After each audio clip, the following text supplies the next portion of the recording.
United Nations humanitarian chief has asked the Security Council to reauthorize humanitarian crossing operations for Syrians as soon as possible.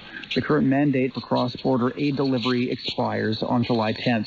Mark Lowcock says early renewal will prevent disruption of life-saving assistance and help humanitarian organizations. He says the cross-border operation for northwest Syria is a lifeline for millions of civilians who cannot be reached by any other means. In January, the Security Council reauthorized 2 of 4 crossings for 6 months after March. Time for a short break. So far this hour, the annual sessions of China's top legislature and political advisory body are set to open Thursday and Friday. The European Union's criticizing the U.S. decision to cut funding to the World Health Organization. And a strong cyclone's been moving toward India and Bangladesh. Shane Bigham with you. Stay with us here on the Beijing Hour.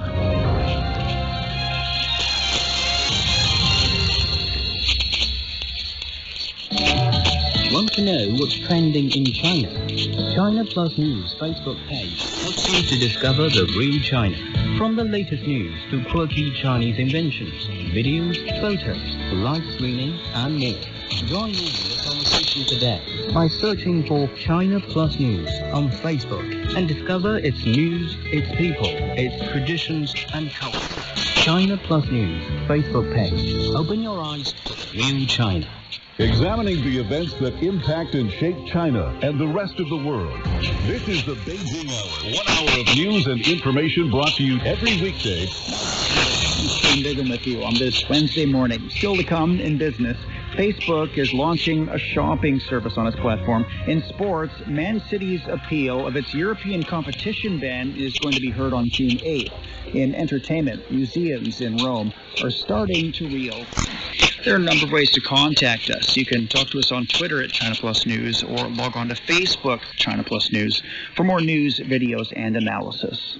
Now checking the day's headlines. U.S. industrial conglomerate Honeywell has opened its emerging market headquarters and innovation center in Wuhan. Chinese Premier Li Keqiang has sent a congratulatory letter to the ceremony, saying China's commitment to deepening reforms and opening up will remain unchanged. He says China will create a market-oriented and law-based business environment where companies of different ownerships, domestic or foreign, are treated as equals. He's welcomed enterprises from all over the world to seize the opportunities in China and achieve win-win results. Currently, Honeywell has over 50 wholly owned enterprises and ventures in more than 30 cities across China, including 21 plants. A Chinese expert says the country's maintained cooperation with the World Health Organization across the board since the start of the COVID-19 outbreak. Chief epidemiologist Wu Zhunyou with the Chinese Center for Disease Control and Prevention explains. China's National Health Commission and the WHO China Representative Office have established the regular communication channel. China has also invited the WHO experts to the city of Wuhan, once hit hard by the virus, for field visits in January. He says that Chinese experts have actively participated in the discussion of international technological exchanges on COVID-19, which was held weekly by the UN Health Agency. The epidemiologist also says China informed the WHO and other countries about the outbreak of pneumonia, for which the cause was unknown, on January 3rd. China says it hopes the U.S. will complete procedures for temporary flights to bring some Chinese students in the country back home as soon as possible. A Chinese government spokesperson is urging the U.S. side to demonstrate the humanitarian spirit on the issue. Some Chinese airlines have arranged flights for the students who've experienced difficulties and are in urgent need of returning home. However, the Chinese Consulate General in New York has twice issued notices concerning the postponement of those temporary flights. Meantime, the Chinese embassies and consulates in the U.S. have assisted with arrangements and temporary accommodation. The Ministry of Finance announced that China's officially nominated President Jean Liqun of the Asian Infrastructure Investment Bank as the Chinese candidate for the second AIIB president. Jean was elected as the inaugural president of the AIIB for a term of 5 years when the multilateral bank started operation back in 2016. The election process for the bank's second president was launched yesterday, and the president will be elected in July. The 73rd World Health Assembly ended yesterday with a global commitment to fight the COVID-19 pandemic. It's the first meeting of its kind to be held virtually since the World Health Organization was founded in 1948. WHO Director General Tedros Adhanom Ghebreyesus says the focus of the WHO now is fighting the pandemic with every tool at its disposal. We will continue bringing together leading experts from around the world to develop technical advice based on the best science. We will continue driving research and development to develop evidence about vaccines, diagnostics, and therapeutics. Delegates have adopted a landmark resolution to bring the world together to fight the COVID-19 pandemic. This is co-sponsored by more than 130 countries and regions, including the European Union, Russia, and China. The resolution acknowledges the key leadership role of the WHO and the fundamental role of the United Nations system in coordinating the global response to the pandemic. Because of the outbreak, the just closed May session of the World Health Assembly was shortened to only 2 days, and it'll reconvene later this year to finish the remaining part of the agenda. New York will allow Memorial Day ceremonies with up to 10 people, despite statewide rules. Governor Andrew Cuomo says the state will allow the ceremonies next Monday at the discretion of local governments. Memorial Day is coming up. That is an important American tradition. We want to honor our veterans, and we want to make sure that no matter what happens, we are still honoring our veterans. The state will allow ceremonies, local ceremonies of up to 10 people or less. Localities can also stage vehicle parades, which have become more popular during the pandemic. Meantime, coronavirus-related hospitalizations continue to decline in New York, with an average of 335 admissions a day. Cuomo announced a pilot program that will allow visitors back into hospitals, and that'll launch in a few weeks. The U.S. ranks first in the world in the number of confirmed coronavirus cases. Jakarta has decided to prolong social restrictions as the number of COVID-19 infections spikes in Indonesia. Jakarta's governor has announced that the partial lockdown's been extended for another 14 days until June 4th. He's urging citizens to obey the rules to contain the virus spread in the capital of over 10 million people. The health ministry reported around 480 new confirmed cases across Indonesia, bringing the total to over 18,000. And for more on COVID-19, subscribe to our podcast, Coronavirus, What's Really Going On, which brings you everything you need to know about the novel coronavirus. This is Shane Bigham, live from the Chinese capital. Coming up in business, Facebook is launching a shopping service on its platform. You're listening to the Beijing Hour. 60 minutes of comprehensive news. Your window on China and the world. 37 minutes past the hour now. Turning to business, U.S. stocks ended lower on Tuesday. The Dow decreased 1.6%. The S&P 500 fell 1.1%. The Nasdaq was down 0.5%. Losses for banks, healthcare stocks, and elsewhere outweighed solid showings for technology companies and those that rely on consumer spending. European markets finished mixed as of the most recent closing prices. The DAX gained 0.2%. The CAC 40 fell 0.9%, and the FTSE 100 was lower by 0.7%. Chinese stocks closed higher on Tuesday. The benchmark Shanghai Composite Index was up by 0.8%. The Shenzhen Component Index gained 1.2%. Hong Kong stocks finished higher, adding 1.9%. Elsewhere, Singapore stocks closed higher yesterday, with the Straits Times Index going up 1.7%. In Japan, stocks closed higher as well. The Nikkei stock average gained 1.5%, marking its highest closing level since March the 6th. Facebook has launched a service called Shops, allowing businesses to display and sell products on the company's platform. Chief Executive Mark Zuckerberg. Facebook Shops are available across our apps. You set up a shop once, and then that same shop is going to be available on your Facebook page and on your Instagram profile. And we're building integrations for Messenger and WhatsApp now, too. It explains what the product means for small business. For small businesses, this means that you can just set up an online shop once and have it consistently available across all these apps. And for people using our apps, that means that you're going to be able to have a consistent experience no matter where you're accessing a business. The company is also rolling out a tool to connect loyalty programs and a shopping feature showing product tags underneath live videos. It allows viewers to make purchases while watching. Mark Zuckerberg says there are more than 800 million people engaging with live videos daily across Facebook and Instagram. Disney veteran Kevin Mayer is leaving the company to become CEO of TikTok, the popular video app owned by Chinese internet giant ByteDance. Mayer led the successful launch of the Disney Plus streaming service in November. In February, he passed over as Disney's new chief executive. The appointment will be effective June 1st, at which time he'll also become chief operating officer of the Chinese company. Amazon is gradually reopening its warehouses in France after working out new virus safety measures with unions. The U.S. company shut its French warehouses as local courts ruled last month that Amazon hadn't done enough to protect its workers in France from the coronavirus. After negotiations, Amazon started a 3-week reopening process. Stéphane Enjolras is National Secretary of France's Solidaire Union, which led the legal proceedings as the largest union with Amazon. The first thing is that now there are about 50% of the workers in the warehouses.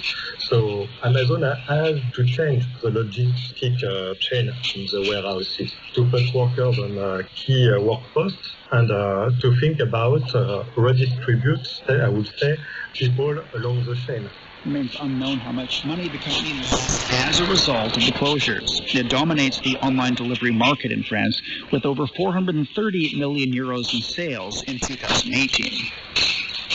U.S. furnishing and decor retailer Pier 1 says it's asking a bankruptcy court to cease its retail operations as soon as possible. The company says it intends to initiate store closing efforts and liquidation sales. Pier 1 also intends to sell its inventory and remaining assets through a court-supervised process. The company filed for bankruptcy in February. It's already cut its store count in half since last year. Retail stores in San Francisco have been permitted to partially reopen. No more than 10 employees can be inside of a business at a time, and everyone's required to wear a mask. ESO Clothing reopened for customers to pick up online orders in person. And Marie Vistara is co-owner of the store. I'm smiling behind these glasses and mask. I'm so excited. I mean, just being here for the past half an hour, being able to see our neighbors and smile at them and from afar, it's exciting. Manufacturing plants and warehouses are also now allowed to reopen. Company co-owner Robin Petrovic shows excitement for the reopening. You know, the good news in all of this, at least this week, is that today we actually brought back some of those people that we laid off in tile manufacturing. And so we have a new crew starting today. The retail activity in San Francisco comes as California moves to relax some of its reopening criteria amid COVID-19. Restrictions on dining at restaurants and other services are still in place statewide. China is taking steps to improve the transportation sector through construction and lower logistics costs. The fixed asset investments in transport reached 3 trillion yuan last year. The investments covered major projects including Beijing Daxing International Airport and the Beijing-Zhengjiakou high-speed railway. In the meantime, road and port charges were reduced to boost the movement of goods. Last year, over 80 billion yuan of highway and waterway logistics costs were exempted. The country is also developing new technologies like smart highways and big data services. China's issued a guideline to accelerate the improvement of its socialist market economy. The country will improve the basic system of keeping public ownership as the mainstay and allowing multiple forms of ownership to develop together. It'll also minimize the government's direct allocation of market resources and intervention in microeconomic activities. The country will also expand imports of goods and services, reduce the overall tariff level, and eliminate non-tariff trade barriers.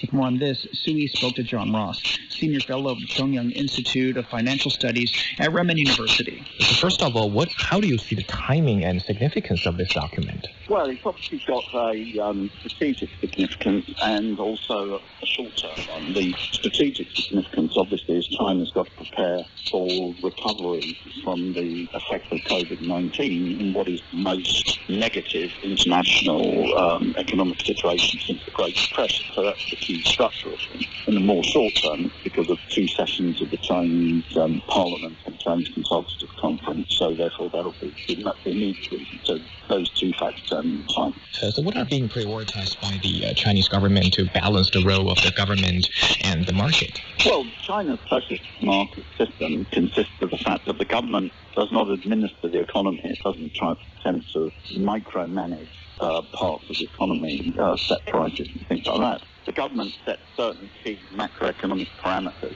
the level of investment, interest rates, etc., and then lets the market distribute resources within that framework. And therefore, this is what the aim of this new thing on markets is to improve the market allocation within general parameters which are set by the government. But these are very broad macroeconomic parameters. They're not detailed, controlled and distributed. And the document also elaborates on the mixed ownership reform of state-owned enterprises. What does this reform try to achieve eventually? Well, what it's trying to achieve is to try to combine the big advantages of state ownership, which are such things as lower interest rates, financing capacities, large scale, with certain initiatives which can be taken best by the private sector. So that's what the aim of that reform is. And that was John Ross, Senior Fellow of the Cheongyang Institute for Financial Studies at Renmin University. Tech giant Baidu says its revenue reached 22 billion yuan in the first quarter of the year, decreasing 7% year-on-year. But the company's net profits reached 3 billion yuan, up 220% compared with the same period last year. The daily active users of the Baidu app reached 220 million in March, up 30% year-on-year. Coca-Cola set up the world's fastest bottling line in Chengdu. It can fill 120,000 cans per hour. The current average industry capacity is less than 90,000 cans per hour. Last year, the U.S. company set up 3 new lines in Sichuan province with an investment of 400 million yuan. The company's first plant in Chengdu was built 21 years ago. You're listening to the Beijing Hour. Coming up in sports, coronavirus testing in the Premier League. The Beijing Hour. Hello, I'm Peter Dinklage from X-Men Days of Future Past. You are listening to the Beijing Hour. Hi, I'm Kathy Freeman, and you're listening to the Beijing Hour. Hi, everyone. I'm Lang Lang. Welcome to the Beijing Hour. The Beijing Hour, your window to China and the world. It's 46 minutes past the hour now, and turning to sports, here's Yang Guang. Thank you, Shane. The English Premier League's first wave of mass coronavirus testing of players and staff found 6 people infected out of a sample of 748 individuals. The league is not identifying whether players or coaches tested positive from the tests on Sunday and Monday.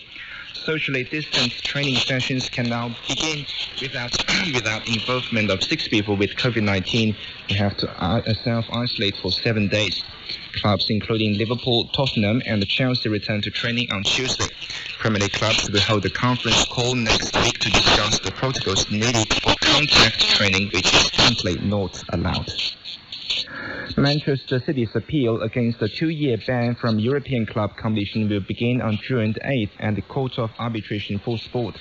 City was given the punishment by UEFA in February after being found to have committed breaches of club financial fair play regulations. The Premier League champions have denied the breaches, with the manager Pep Guardiola having emphasized several times that he trusts the club. Well, it happened what happened, so it's not finished, it's not over. I'm confident that at the end it would deserve for what we have done on the pitch. Next season, play in Europe. I have confidence in the club 100%. The hearing is listed for 3 days and is not open to the public. CAS says some hearings may be conducted by video conference because of the travel restrictions in place. Real Madrid, Bayern Munich and Inter Milan will play a series of friendlies next year to raise money for medical facilities in Italy and Spain. The 3 round-robin games have been dubbed the European Solidarity Cup, and thousands of medical staff will get tickets for their work fighting against the coronavirus. Dates for the games will be set when the calendar for 2021 is clear and fans are allowed back into stadiums. Formula One has revealed that they will not be able to hold a British Grand Prix later this year if plans to quarantine international travellers are not relaxed for race personnel. The UK government is due to impose a requirement on all arrivals from abroad to self-isolate for 14 days. The race at Silverstone in July is still scheduled to go ahead despite opening 10 races of the F1 season being cancelled due to the pandemic. Kobe Bryant's memorabilia, including a copy of the basketball great's handprints, are going up for auction this week in Beverly Hills. The handprints were made by Bryant in 2011 when he became the first athlete to leave his mark outside Hollywood's famed Grauman's Chinese Theater. Other items include signed LA Lakers shirts and sneakers worn by Bryant in key NBA games. Julian's Auctions Executive Director Martin Nolan. Kobe started off with jersey number 8 and then went on to use number 24. And so these items are highly sought after. So 2000 NBA Finals uniform that Kobe wore and actually signed as well. You can also see the black armbands in memory of Wilt Chamberlain for that particular season. That's estimated 10 to 20,000. Bryant died at the age of 41 in a helicopter crash in the Los Angeles suburb in January. Demand for Bryant's jerseys and other items surged immediately after his death, with the sellers on eBay and other sites asking tens of thousands of dollars for sneakers, jerseys and balls signed by the star. And thank you very much for the update. You're listening to the Beijing Hour. Coming up in entertainment, visitors are returning to museums in Rome following pandemic closures. Join the most popular Chinese language learning page on Facebook by searching for CRI Learn Chinese. It's a quick yet fun way to achieve your language goals. Start your free lessons now with unlimited videos, photos, and text tutorials on expressions and Chinese culture. CRI Learn Chinese Facebook page. A world opens with 你好. Turning to entertainment, main museums in Rome reopened on Tuesday after being closed for nearly 3 months due to the lockdown. The Cheaptoyman Museum's first visitors on Tuesday had to get their temperatures checked and sanitize their hands before entering. Cheaptoyman is among Italy's busiest museums, and for the first time, visitors had the chance to enjoy ancient art pieces in nearly empty rooms. As soon as I read news that they were going to reopen, but you have to book, I went right away and booked. In the end, it has been a beautiful, emotional experience to enter here and find that there's no one here besides the museum staff. I've been here other times, but never in conditions like this. Another prominent art attraction, the Boboli Gardens in Florence, will start welcoming visitors tomorrow. Belgian museums also reopen their doors to visitors on Tuesday for the first time in more than 2 months. Tom Hanks' World War II film Greyhound has made a surprise streaming premiere on Apple TV+. I got some. Most likely a U-boat.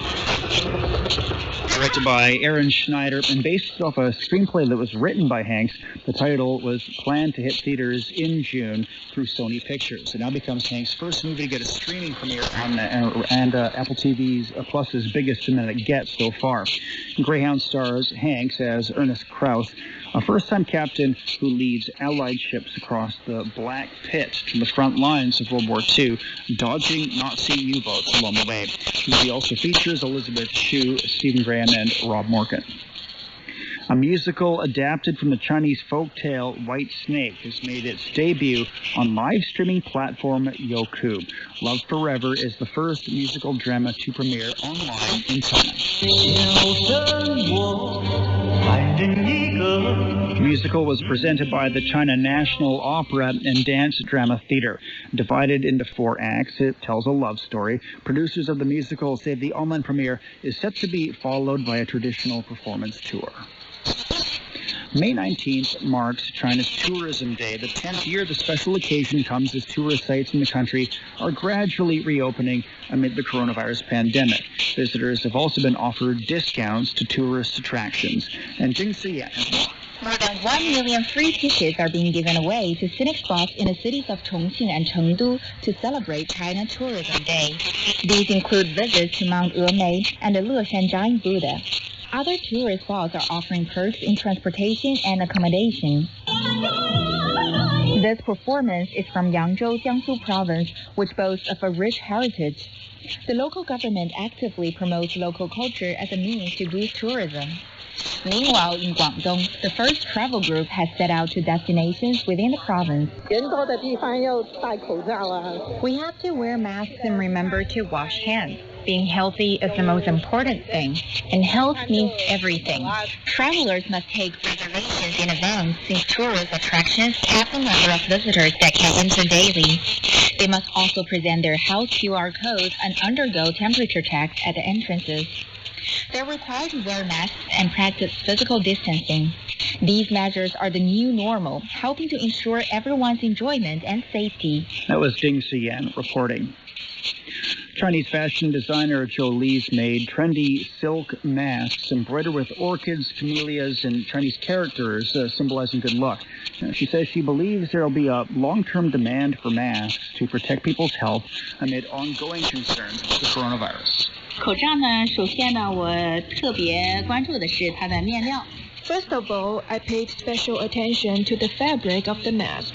The fabric is all customized because the functionality of the mask is very important. You can see it is made of silk both inside and outside. Masks are sold online for around $16 each. The designer says she also plans to expand sales to England and Italy. World of Dance returns for a 4th season with a few twists on the show's format and even tougher competition. The season contestants perform in the qualifying rounds in a stripped-down warehouse in front of judges. Executive producer Jennifer Lopez, Neo, and Derek Huff also all return as judges. We're actually going to see the qualifying round, the duels in the stripped back. And we get to pick the talent. And we get to pick them. And also what's crazy, too, is that they don't know the first round. They don't know what we're going to be in the room. So they kind of come in. They're like, they were all playing it very cool until they did. Some people played it cool. Some people, you could kind of see them trying to compose themselves. The 10-week series will see soloists and group performances compete in categories. They will then go against each other until the final 2 dance for a $1 million grand prize. It's 56 past the hour. Beijing today, cloudy skies and 29 degrees Celsius, a low of 15. Chongqing's getting a light rainfall and 24, a low of 20. Lhasa has a light rain and 21, then down to 6. Hong Kong has thunder showers and a high of 29 degrees, a low of 26. In North America, Washington, D.C. has a light rain and 16 degrees Celsius. New York City is getting sunshine and 18. In Africa, Nairobi has light rainfall and 24. And finally, to Oceania, Port Vila is going to be overcast and 26 degrees Celsius. That's it for this edition of the Beijing Hour. Making news this morning, the annual sessions of China's top legislature and political advisory body are set to open Thursday and Friday. The European Union is criticizing the U.S. decision to cut funding to the World Health Organization. On behalf of the staff, Shane Bigham in the Chinese capital, hoping you'll join us for the next edition of the Beijing Hour and open a window for the world together.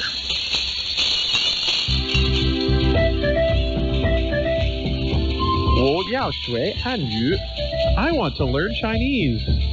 其实并不难. It can be fun. 欢乐汉语 Chinese Studio.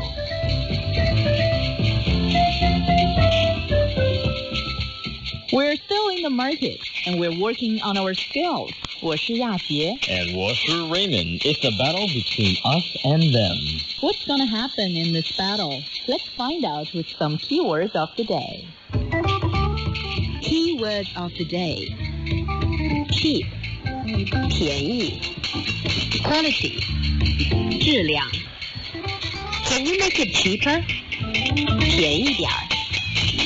The quality isn't that good. 质量不够好. All in today's Chinese studio. So what's the problem here? I want to get this cheaper. Yeah, so what's the problem? I was always told that Chinese women are the best shoppers in the world. Yeah. Well, it's not working this time. Okay, let me try. How do you say I want it cheaper, or can you make it cheaper? You can say 便宜点儿. 便宜点儿.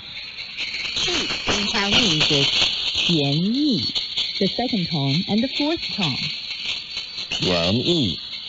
点儿 means a little, and it's in the third tone. 点儿. So then, how do you say cheaper again? 便宜. And then, how do you say a little? 点儿. Okay, so let's put it together. Can you make it cheaper, or I want it cheaper? You can say 便宜点儿. So let's imagine this situation. I'm the shopkeeper, and I'm like, hello, pretty lady.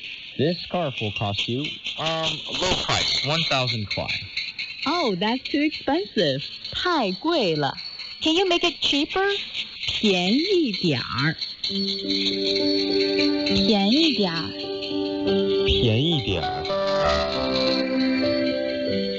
You know, do you think if I hit her cat over there, she'll give us a lower price? No, not really. You could pretend to rob her, and then I'll beat you to a pulp. Yeah, that will totally make it cheaper. Well, here's more fire to her argument. How do you say the quality is not good? Yeah, once she realizes that the quality isn't that good, she'll be begging us to take it. Great idea. Let's say it. 质量不够好. 质量不够好. Quality in Chinese is 质量. Both are in the fourth tone. 质量. 不够 means not enough. The second tone and the fourth tone. 不够. 好 is good. The third tone. 好. So then how do you say quality again? 质量. Oh, how do you say not enough? 不够. And then good. 好. So then how do you say the quality is not good enough? 质量不够好. Situation. Mm-hmm. Hello, pretty lady. This scarf is 5,000 kuai, cheap price. But the quality isn't that good. 质量不够好. So what do you want to do? Then, can you make it cheaper? 便宜点儿. Okay, that sounds good. I'll give it to you for 2,000. 质量不够好. 质量不够好. Well, we showed her. Yeah, I wouldn't pay any more than 400 kuai for these socks. So, listeners, now it's time for you to show us your Chinese. How do you say the quality is not good in Chinese?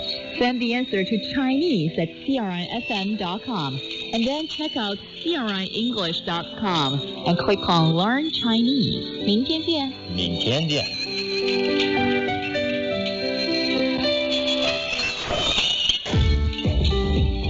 Join the most popular Chinese language learning page on Facebook by searching for CRI Learn Chinese. It's a quick yet fun way to achieve your language goals. Start your free lessons now with unlimited videos, photos, and text tutorials on expressions and Chinese culture. CRI Learn Chinese Facebook page. The world opens with 你好.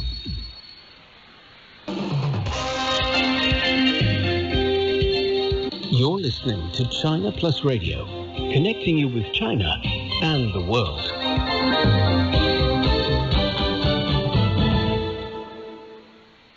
Now the news, I'm Su Yi. China's top legislature has announced it will hold an online press conference late on the eve of its annual session. This year's plenary session of the National People's Congress is set to open on Friday, over 2 months behind schedule due to COVID-19 outbreak. Some adjustments, including a shortened duration and streamlined news conferences, have been announced to minimize virus infection risks during this session. Hong Kong Chief Executive Carrie Lam has approved a reappointment of Laura Cha-Mei-Long as chairman of Hong Kong Exchanges and Clearing Limited with immediate effect. Cha's chairmanship will coincide with her term of appointment as a member of the company's board, which will conclude at the end of the 2022 annual general meeting. Cha was elected chairman on May the 7th this year. Palestine has declared the abolition of all agreements with Israel and the United States in protest against the Israeli plan to annex parts of the West Bank. This comes after Israeli Prime Minister Benjamin Netanyahu announced his annexation plan on Sunday as his new government was sworn in. Palestine has sworn as early as February to nullify all deals with Israel and the United States after Washington announced a new peace plan that envisions handing 30% of the West Bank to permanent Israeli control, while conditionally offering Palestine limited statehood. The Palestinians claim the entire West Bank, which was captured by Israel in the 1967 Mideast War. Researchers have found that global carbon dioxide emissions have fallen significantly as a result of coronavirus lockdowns. A study by the Global Carbon Project shows emissions reached their peak decline on April the 7th, with a 17% fall compared to the same time last year, while the amount of carbon dioxide emitted by surface transport declined 36% from a year ago. The authors of the study also project a 7.5% fall in emissions for this year if countries remain in lockdown for the rest of the year, and a fall of 4.2% if restrictions are lifted by mid-June. A Chinese expert says the country has maintained cooperation with the World Health Organization across the board since the start of the COVID-19 outbreak. Chief Epidemiologist Wu Zunyou with the Chinese Centers for Disease Control and Prevention says that the Chinese experts have actively participated in a discussion of international technological exchanges on COVID-19, which was held weekly by the UN Health Agency. He also says China informed the WHO and other countries about the outbreak of pneumonia, of which the cause was unknown on January the 3rd. South Korea's high schools opened for the first time this year on Wednesday after a month of delay in the face of the coronavirus outbreak. Starting with seniors, schools will reopen in stages from today till June the 1st for all 5.5 million elementary, middle, and high school students. The beginning of the spring semester has been postponed several times since March during an intensive social distancing campaign, which included holding online classes. Students and teachers must wear masks except at meal times. Major League Soccer has decided to cancel this year's All-Star game due to the impact of COVID-19. The league says it aims to provide as many available dates as possible for the remainder of the season, which has been suspended since early March. The 2020 MLS All-Star game was scheduled to take place July the 29th in Los Angeles, and for first time feature a matchup between the best of MLS and Mexico's Liga MX. New York City Mayor Bill de Blasio says the city will address the racial and economic disparities exposed by COVID-19. Data released by the city on Monday show that the coronavirus has hit hardest in low-income neighborhoods outside Manhattan. De Blasio says the city will extend resources to communities that have been unfairly denied opportunities. Communities that were already hurting are now taking the hit even harder. We, the city of New York, our city government, we're going to fight back. We're going to use all our tools to fight disparity. We've been doing that in so many ways over the last 6.5 years. We're going to amplify those efforts. And that means every conceivable form of redistribution. The data show the Black and Hispanic New Yorkers were more than twice as likely to be killed by the virus as white people. De Blasio also announced that New York's school year will extend into the summer. And that's the news. I'm Sui. Capturing images of people across China, exploring its ever-changing lifestyles, and feeling the heartbeat of its villages, towns, and cities. This is Selfie. This is Selfie, giving you real-life stories in China. Hello and welcome to this edition of Selfie. I'm your host, Tony Reed. Hair, painting, and embroidery. Can you imagine combining these three elements to create a new artwork? Well, it's these three elements that some Chinese artists have combined with their expert craftsmanship. Called hair embroidery, this kind of craft is being promoted in Suzhou, a city famous for its rich cultural heritage and delicate traditional craftsmanship.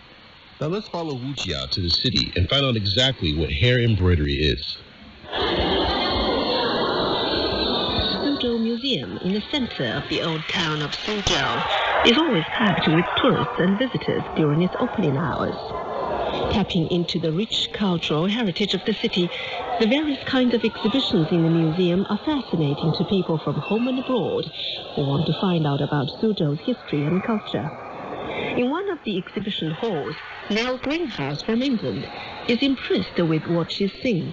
It's fascinating. You can use hair to bring out such lively embroidery. It's really, really interesting, and I'm quite astounded by how, at first look, it looks like it's been drawn, right? It's so intricate, and when you look closer, you suddenly realize it's actually been sewn. Greenhouse is talking about an exhibition of famous traditional Chinese paintings recreated through embroidery. Called Zhou Yinghua's Art of Hair Embroidery, the exhibition has on show some 20 artworks depicting Buddhist images or scenes of daily life in ancient China. Zhou Yinghua, creator of these artworks, says Buddhism was the original source of inspiration for hair embroidery. At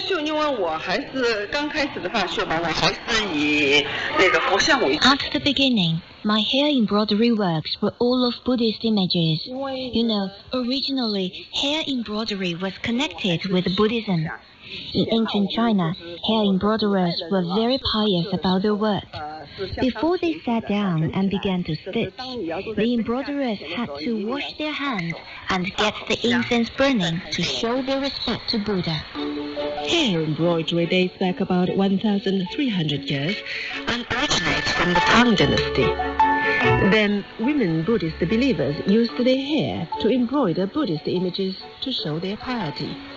In ancient China, hair was seen as a sacred part of the human body. Cutting hair and using it to embroider Buddhist images with it showed great respect and devotion by embroiderers who believed in Buddhism. Zhou Yinghua, herself a Buddhist, says most of her early works are reproductions of existing historic paintings. But she says the process still involves changes and creativity. Some of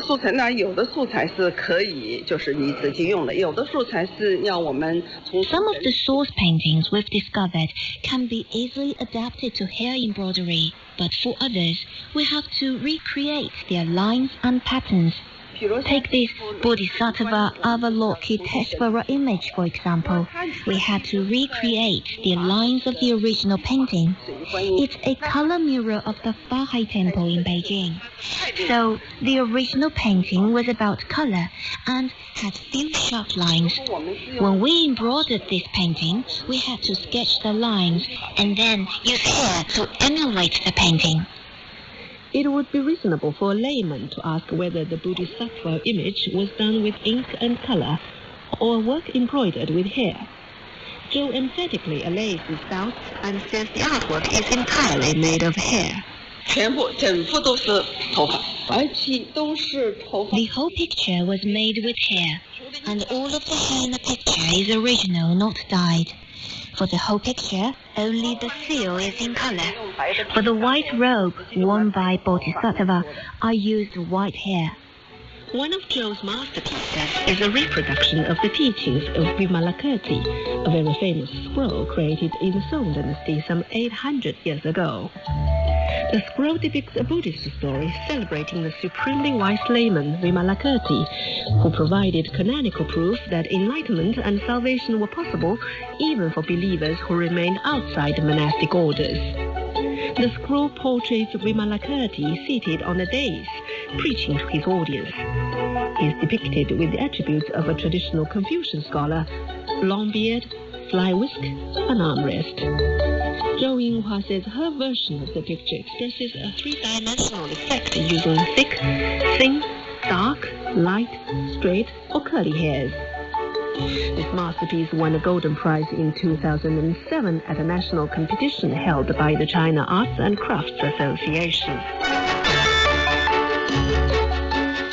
But how do hair embroidery artists like Zhou produce such pictures?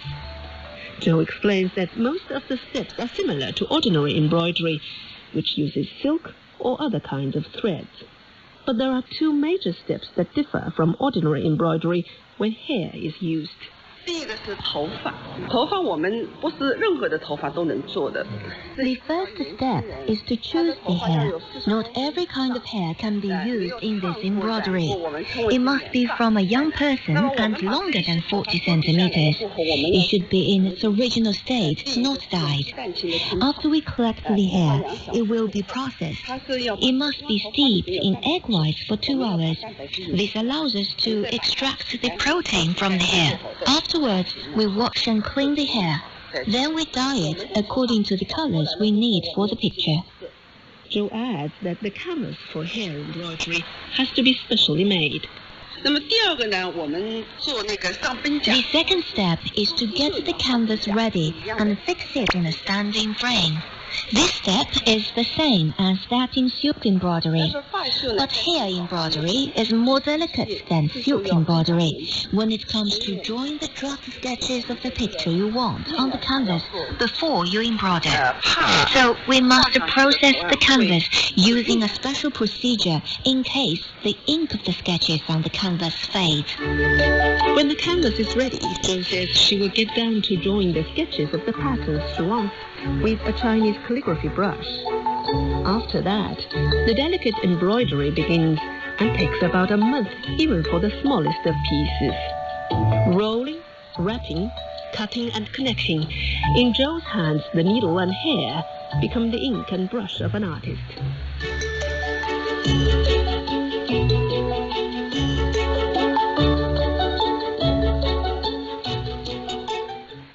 As Zhou Yinghua concentrates on making her art